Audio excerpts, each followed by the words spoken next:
Watchdog group files suit seeking to keep Trump off Colorado ballot under 14th Amendment. Washington. A group of voters in Colorado filed a lawsuit Wednesday seeking to keep former President Donald Trump off the ballot in the state, arguing he is disqualified from holding public office under a rarely used provision of the 14th Amendment. The suit was filed in state court in Denver by Citizens for Responsibility and Ethics in Washington, CREW, on behalf of 6 Republican and unaffiliated voters who are challenging Trump's listing as a candidate on the 2024 Republican presidential primary ballot and any future ballot. Time equals 400 Ms. Greater than the plaintiffs are asking the court to declare that Trump, the current frontrunner for the GOP presidential nomination, is disqualified for public office under Section 3 of the 14th Amendment and therefore constitutionally ineligible to appear on any Colorado ballot. They also want the court to block Colorado Secretary of State Jena Griswold from taking any action that would allow Trump access to the ballot. 4 years after taking an oath to preserve, protect and defend the Constitution as President of the United States, Trump tried to overthrow the results of the 2020 election, leading to a violent insurrection at the United States Capitol to stop the lawful transfer of power to his successor, the 115-page lawsuit states. By instigating this unprecedented assault on the American constitutional order, Trump violated his oath and disqualified himself under the 14th Amendment from holding public office, including the office of the President.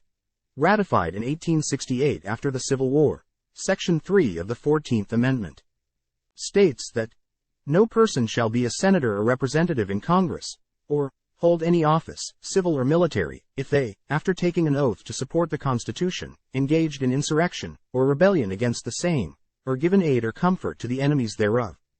The disqualification provision was meant to keep former Confederate officers and officials from holding public office again unless they received permission from Congress to do so.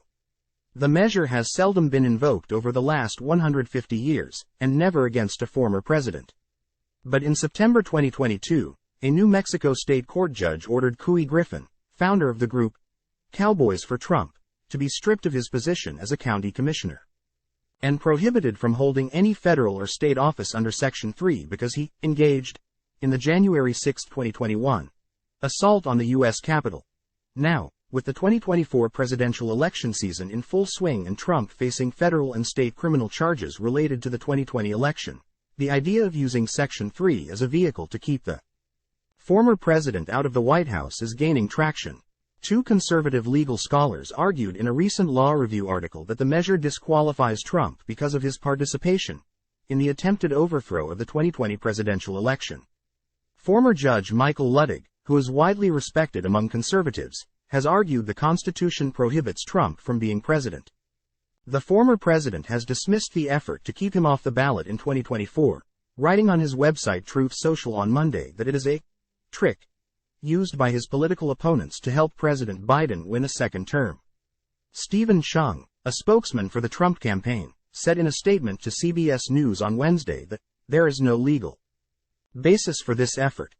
The people who are pursuing this absurd conspiracy theory and political attack on President Trump are stretching the law beyond recognition, much like the political prosecutors in New York, Georgia, and D.C., he said, referencing the criminal cases the former president is facing in those 3 jurisdictions.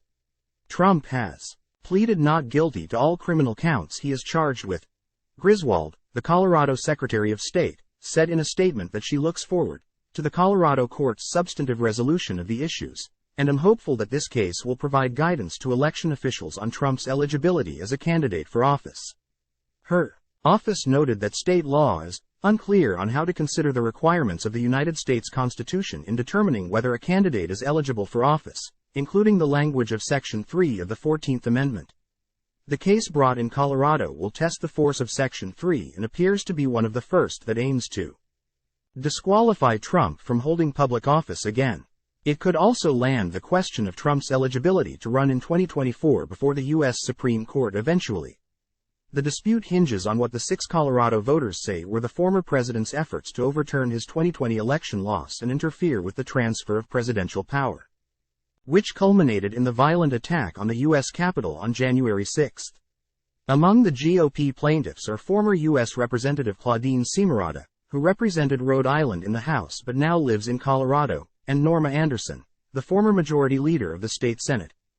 President Trump was the mob's leader, and the mob was his weapon, the lawsuit states. The voters argue in their suit that the January 6th attack, when a mob of Trump's supporters breached the Capitol building while lawmakers and then Vice President Mike Pence convened to count state electoral votes, constituted an insurrection under the 14th Amendment, one that Trump allegedly engaged in. Time equals 400 ms. Greater than. They note that the January 6th assault has been referred to as an insurrection by all three branches of government, and Trump was impeached by the Democratic-led House on a single article charging him with incitement of insurrection. The former president was acquitted by the Senate, though 7 Republicans joined all 50 Democrats in voting that the former president was guilty. On the impeachment charge, President Trump was indisputably the leader of the January 6th mob, the lawsuit states.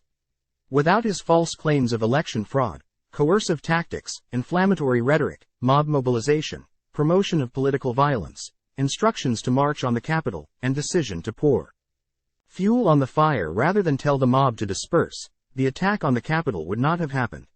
Colorado law states that a person is not eligible to be a candidate for office unless they fully meet the qualifications of that office under the Constitution. But because the voters believe Trump is disqualified under the 14th Amendment, they argue that he doesn't meet the qualifications for the office of the presidency. There is an urgent public interest in promptly resolving whether Trump is constitutionally eligible to serve as president in advance of the approaching primary election, they said in their suit. Time equals 400 ms. Greater than. Colorado's Republican primary is slated for March 5, Super Tuesday. The contest comes one day after Trump's trial in a federal case involving the alleged scheme to thwart the transfer of presidential power is set to begin in Washington, D.C. No candidates have qualified for Colorado's presidential primary ballot so far, according to the Secretary of State's office. Time equals 400 ms. Greater than. Crew, the organization behind the suit, indicated it will pursue more cases challenging Trump's eligibility to run for president. It won't be the last action that we bring, Noah Bookbinder, the group's president and chief executive officer, told reporters. It's going to be an evolving process. Quote,